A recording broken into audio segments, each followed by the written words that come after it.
आवश्यकता थी कि जगह जगह संपर्क सूत्र होने चाहिए। इसलिए जयपुर में संघ शक्ति कार्यालय बनाया, जोधपुर में कार्यालय बनाया, जैसलमेर में कार्यालय बनाया, बीकानेर में कार्यालय बनाया, बाड़मेर में कार्यालय बनाया और कुचामन में आयुवान निकेतन कार्यालय बनाया। इन कार्यालयों में स्थानीय स्तर पर लोगों से संपर्क रहता है, वहाँ की गतिविधि पे आराम से कंट्रोल हो सकता है, नियंत्रण हो सकता है। इस बीच भगवान सिंह साहब मॉरिशस भी गए, जो यहाँ से राजपूत वहाँ जाके बसे हैं। उन लोगों की भी इच्छा थी कि हमको भी संघ के बारे में बताया जाए। दुबई में हमारे कुछ स्वयंसेवक चले गए, वो वहाँ रोज शाखा लगाते हैं। जापान में, अमेरिका में, इंग्लैंड में जहाँ एक एक दो स्वयंसेवक हैं, वो भी परस्पर मिलके शाखाएं लगा रहे हैं। इन कार्यालयों के अलावा बाड़मेर में शहर से बाहर एक आलोक आश्रम नाम से आश्रम डेवलप किया जा रहा है, ताकि वहाँ लगातार शिविर लग सकें। वो भी अब लगभग पूरा हो चुका है। संघ का मौलिक कार्य जो है वो है संस्कार निर्माण, और उस संस्कार निर्माण की प्रक्रिया जब तक अनेक वर्षों तक नहीं चलेगी, तब तक जो हजारों वर्ष से जो हमारा पतन का मार्ग चल रहा था, उसमें रुकावट आकर हम परिवर्तन नहीं ला सकते। इसलिए लगातार प्रवाह चलता रहना चाहिए। नदी में गंगा बह रही है, लेकिन पीछे से बर्फ नहीं पिघलेगा तो गंगा रुक जाएगी। और इसीलिए तनसिंह जी ने नारायण सिंह जी को अपने जीवन काल में जिम्मेवारी दी, ताकि वो देख सके कि कार्य संतोषजनक से हो सका है। नारायण सिंह जी ने अपने जीवन काल में भगवान सिंह को जिम्मेवारी दी, ताकि वो देख सके कि कार्य संतोषजनक से हो सका है। नारायण सिंह जी ने अपने जीवन काल में भगवान सिंह को जिम्मेवारी दी, ताकि वो देख सके कि कार्य ढंग से हो रहा है। और भगवान सिंह जी ने अब लक्ष्मण सिंह जी को जिम्मेदारी दी है, और देख सकें कार्य ढंग से हो रहा है। और देखा है ये जो आज कार्यक्रम हो रहा है, राजपूत समाज का तो इसमें जोश था ही, रेस्पॉन्स बहुत बढ़िया था, लेकिन इस पूरी गतिविधि की प्लानिंग, उस पूरी गतिविधि का क्रियान्वयन, ये सब इस नई पीढ़ी ने किया है। और ऐसे नई पीढ़ी को देख के किसको गर्व नहीं होगा। हमको गर्व है कि क्षत्रिय संघ जो है वो इस प्रकार का काम लगातार करता आ रहा है। संघ का मौलिक कार्य है संस्कार निर्माण, पर इस संस्कार निर्माण के साथ सामाजिक सरोकार भी परेशान किए बिना नहीं रह सकता, क्योंकि समाज में जो कुछ घटित हो रहा है वो स्वयंसेवकों पर भी घटित होगा। और संस्कार निर्माण के साथ लोगों की ये आशा भी बनी कि ये एक संगठन है, ये कुछ कर सकता है। इसलिए जैसे ही क्षत्रिय संघ प्रारंभ हुआ था, चौपासनी को अधिग्रहण करने की बात आई, और उसका जो आंदोलन हुआ, हालांकि क्षत्रिय संघ बिल्कुल नया नया था, लेकिन उसमें पूरा भाग लिया, आगे बढ़कर भाग लिया, पूरा भाग लिया। उसके बाद जागीर उन्मूलन के समय बहुत से भूस्वामी बिल्कुल बेरोजगार जैसे हो गए थे, उनकी जमीनें चली गई थी। ऐसे लोगों के लिए भी सन 55 और 56 में 2 आंदोलन किए, और उन आंदोलनों के माध्यम से उनका मुआवजा भी बढ़ा, तथा उनको जो भूमिहीन हो गए थे उनको वो कैनाल के ऊपर सिंचित जमीन भी मिली। उसके बाद राजनेताओं की तरफ से मांग आई कि आपका जो इंफ्रास्ट्रक्चर है सब जगह, उसका लाभ राजनेताओं को नहीं मिलता, क्योंकि हमारा समाज वोट नहीं डालता। स्थिति तो यह है कि समाज के सब लोगों का वोटर लिस्ट में नाम भी नहीं है। इसलिए आप उनको ये जागृति पैदा करो। तब सबके साथ मिलकर 18 जिलों में अलग अलग 2-2 दिन के शिविर किए गए, और इस प्रकार की जागृति पैदा करने का प्रयास किया गया। उसका प्रभाव भी आया। अगले ही चुनाव में संख्या बढ़ी और 17 से 27 राजपूत जीत के आए, जबकि उससे पहले 17 ही थे। स्मरण रहे, पहले चुनाव में 160 सीट थी, जिसमें से 57 राजपूत एमएलए थे, लेकिन घटते घटते 17 पर आ गए थे। तो एक राजनीतिक चेतना जागृत हो सामाजिक स्तर पर, उसका भी प्रयास किया गया। उस प्रताप फाउंडेशन के माध्यम से राजनीतिक चेतना के अलावा राजनीतिक नेताओं और सामाजिक कार्यकर्ताओं के बीच में समन्वय बने, ये भी प्रयास किया जा रहा है।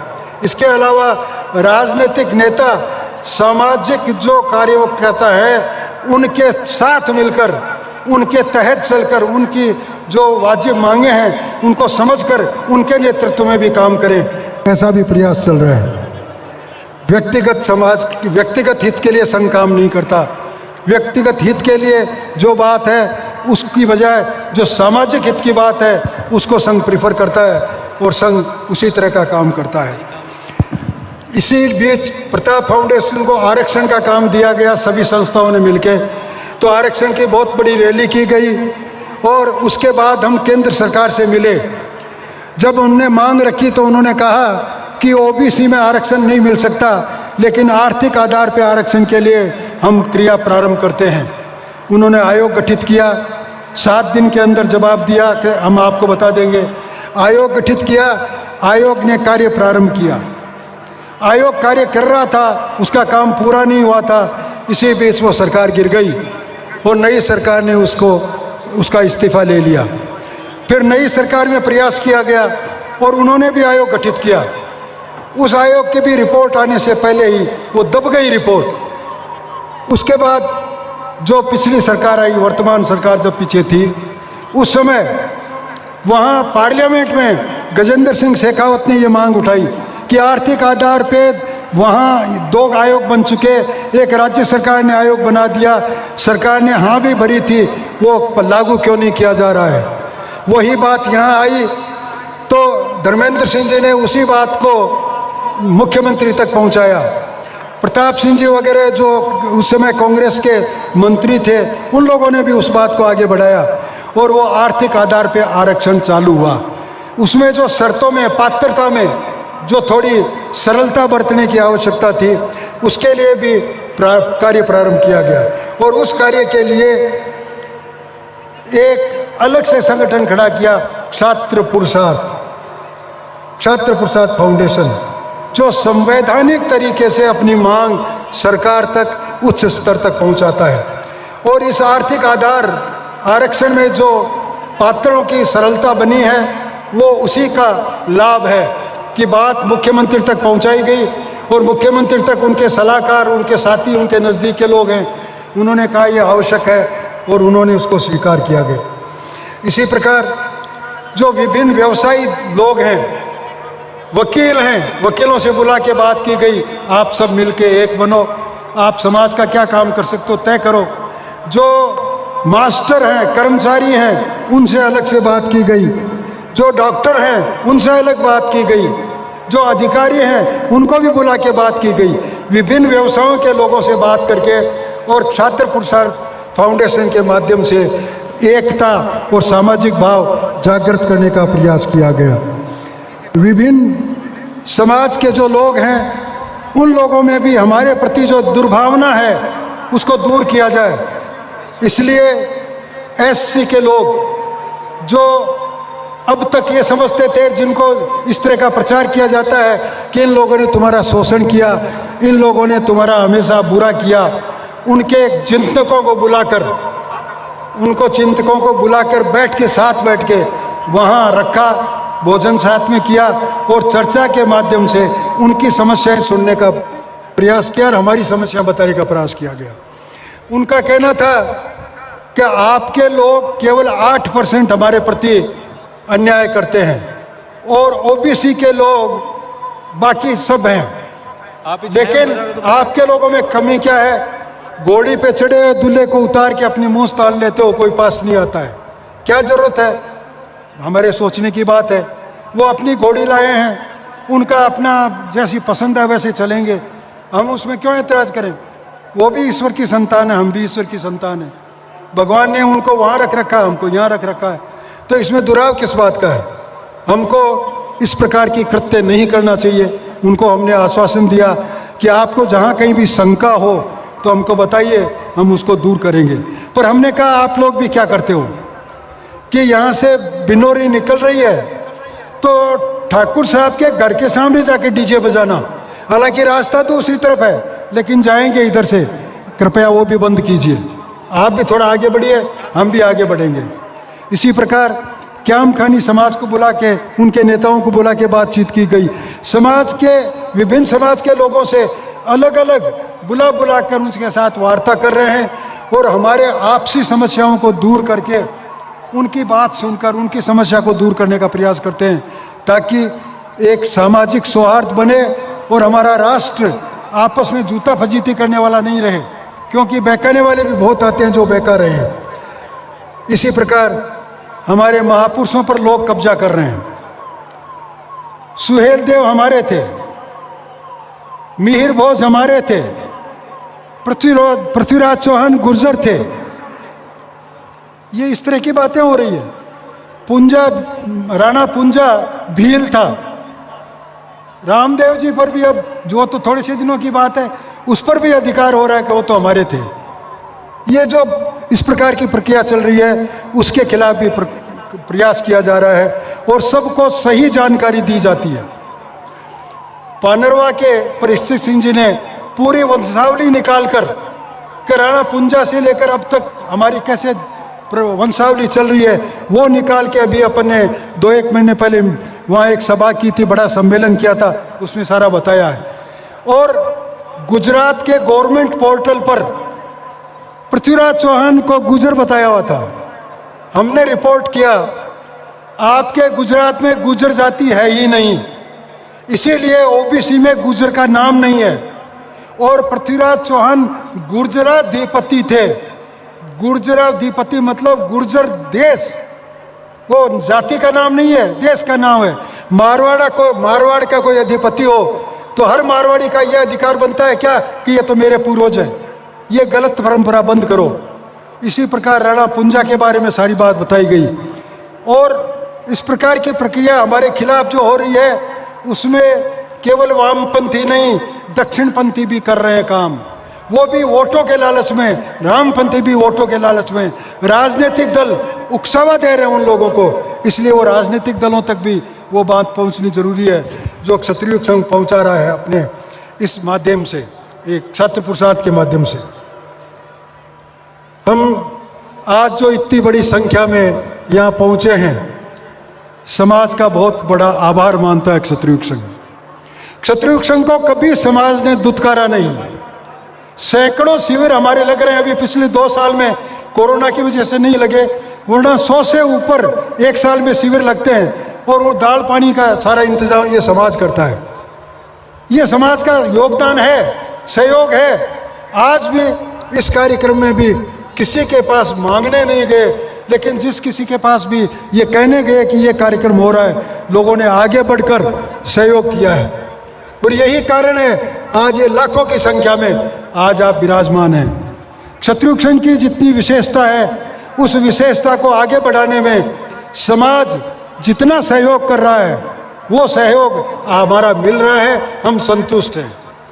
समाज में अनेक संस्थाएं हैं और समाज की आवश्यकताएं भी अलग है, बहुत सारी आवश्यकताएं हैं। इसलिए किसी भी आवश्यकता की पूर्ति के लिए जो संस्था काम करती है उसको करने देना चाहिए, उसमें व्यवधान नहीं डालना चाहिए। वो जो काम कर रहे हैं उनको जब कभी मदद की जरूरत हो तो मदद करें, और ऐसा लगे कि नहीं वो जो काम कर रहे हैं वो गलत है तो आप चुप रहो, लेकिन किसी के व्यवधान मत डालो। इस प्रकार का परस्पर सहयोग बनेगा तो समाज को अनेक संस्थाएं अनेक प्रकार का काम करके आगे बढ़ने का काम करती रहेगी और समाज में एक सौहार्द का, एक सामाजिक भाव का बराबर प्रादुर्भाव होता रहेगा। भवानी निकेतन अभी स्वागत करके गए हैं आपका शिवपाल सिंह जी। जगमाल सिंह जी साहब ने हमेशा हमको चला के, जालिम सिंह साहब ने कहा है कि कार्यक्रम बड़ा करोगे तो हमारे यहाँ करोगे। हमने कहा नहीं, उससे पहले ही इस बार भी चला के भगवान सिंह साहब के पास समाचार भेजा कि कार्यक्रम करो तो हमारा करो, हमारे यहाँ करो। अनेकों कार्यक्रम यहाँ हुए हैं, हम उनका आभार प्रकट करते हैं। सहयोगी भाव को जागृत करने के लिए जो जयंतियों में आप लोग आते हैं उसके लिए भी आप सबका आभार है। यहाँ राजेश कालानी फाउंडेशन की तरफ से वैक्सीनेशन का काम चल रहा है, उनका भी हम आभार प्रकट करते हैं। टेंट हाउस ने 15 तारीख से अब तक लगकर इतनी बड़ी व्यवस्था की है, उनका भी हम आभार प्रकट करते हैं। क्षत्रिय संघ का साहित्य, संघ शक्ति और पत्रिका पथ प्रेरक नाम का एक अखबार छपता है, और तनसीम जी के लिखे हुए जितनी भी पुस्तकें वो साहित्य छपती हैं, और उन सब को एक ही प्रेस गजेंद्र प्रिंटर से छपाया जाता है। और गजेंद्र प्रिंटर के मालिक श्री कमलेश शर्मा उसको अपनी पत्रिका मानकर उसमें सहयोग देते हैं, और इसी कारण से आज तक कभी भी हमारी पत्रिकाएं लेट नहीं हुई, हमेशा समय पर छपती है। साहित्य छपता है, समय पर छपता है। हालांकि कमलेश जी खुद प्रेस नहीं आते, लेकिन जिस दिन आते हैं और उनके भक्तों को ये पता चलता है कि आज कमलेश जी प्रेस गए हैं, तो सारे भक्त चर्चा यही करते हैं कि आज जरूर उन संघ वालों का कोई काम चल रहा होगा, इसलिए प्रेस में गए हैं। इतनी आत्मीयता से वो हमारा साहित्य छापते हैं, उनका आभार है। उन्हीं के यहाँ काम करने वाले सुनील जी, अभी जो ये स्मारिका छपी है, इस अवसर पर रात और दिन काम किया उन्होंने। 15 दिन में कब कब विज्ञापन आ रहे हैं, उनको तैयार करना, उनको अप्रूव करवाना, छापना, रात को भी उन्होंने सारी रात बैठ के काम किया है। उनका भी हम आभार प्रकट करते हैं। पुलिस विभाग ने पूरा सहयोग किया, राज्य अधिकारियों ने पूरा सहयोग किया, और सब जगह जैसी हमारी व्यवस्था हमने बनाई थी उसको सही मानते हुए वहाँ वैसी उन्होंने सारी व्यवस्था की। इसके लिए उनका भी हम आभार प्रकट करते हैं। जय संघ शक्ति। माइक की आवाज पीछे नहीं जा रही है लोकेश जी, पीछे माइक की आवाज नहीं जा रही है। और मुख्य दरवाजे वाले रास्ता खाली करें। जो ऊपर बैठे हैं वो ध्यान रख, नीचे उतरें, देखो गिर जाएंगे कोई। अगले वक्ता के रूप में मैं निवेदन करूंगा धर्मेंद्र सिंह जी राठौड़ से कि वो अपने आवंटित समय में और दिए गए विषय पर अपना उद्बोधन देवें। डॉक्टर लक्ष्मण सिंह जी झाला, यहाँ ब्रजराज सिंह जी खड़े हैं, उनसे तुरंत संपर्क करें। लक्ष्मण सिंह जी झाला, मंच के बाईं तरफ।